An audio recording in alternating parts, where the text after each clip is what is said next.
voire des centaines de millions de francs CFA emportés sur des hautes personnalités au Cameroun est une actualité récurrente depuis plusieurs années. Un fait qui suscite des commentaires au sein de l'opinion.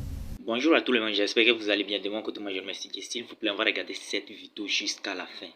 Beaucoup des millions de francs CFA ont été détournés au Cameroun. Bon, bref, regardons la vidéo ensemble d'abord, après on va se parler. Voire des centaines de millions de francs CFA emportés sur des hautes personnalités au Cameroun est une actualité récurrente depuis plusieurs années. Un fait qui suscite des commentaires au sein de l'opinion. La loi camerounaise prévoit-elle un seuil de liquidité que peut avoir un individu à son domicile? Je pense que le législateur devra peut-être se pencher sur la question parce que, comme je vous disais, à ma connaissance, le code pénal camerounais ne prévoit pas un plafond qu'un individu doit pouvoir détenir chez lui. Il faut aussi également s'interroger peut-être la source de cette monnaie. Et sur la question liée à la provenance de ces sommes colossales, le docteur Dalbaris Ngoudiou estime que c'est le fruit des détournements de la dette publique, estimé à 8 674 milliards de francs CFA entre 1997 et 2021. Une somme qui représente environ 70% de la dette camerounaise. Quand nous sommes dans un système où des gens peuvent détourner plus de 360 milliards par an, bien évidemment, ils vont vouloir à un certain moment conserver cet argent.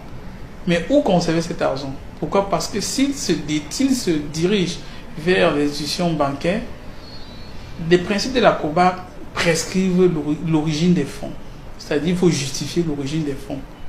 Et comme certains ne peuvent pas facilement justifier l'origine de ces fonds, c'est ce qui justifie cette thésaurisation. Donc le fait que les gens gardent l'argent chez eux. En tant que pouvoir d'achat et moteur de toute économie, il est donc clair que l'argent qui ne circule pas plombe tout le circuit économique national. Si vous détournez par exemple 50 millions qui auraient permis, je dis n'importe quoi, de payer 100 employés. Ces 100 employés auraient payé leur bailleur pour leur loyer, auraient inscrit payer la pension de leurs enfants, auraient donné de l'argent de la ration à leur épouse. Et chacun de ces personnes, que ce soit le bailleur, que ce soit le fondateur de l'école de l'enfant, que ce soit votre épouse, aurait participé à des dépenses de consommation.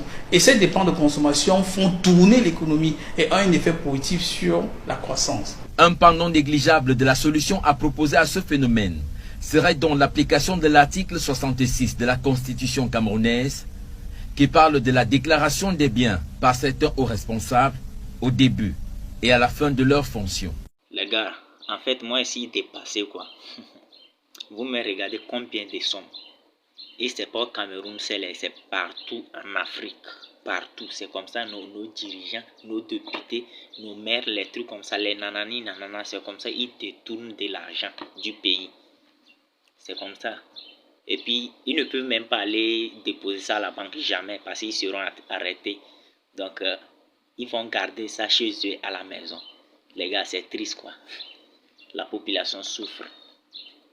Mais il y a d'autres personnes qui sont là seulement à détourner, sans réaliser quelque chose dans les villages, sans réaliser quelque chose dans leur ville. Les gars, c'est triste. Partagez seulement et on se dit à la prochaine.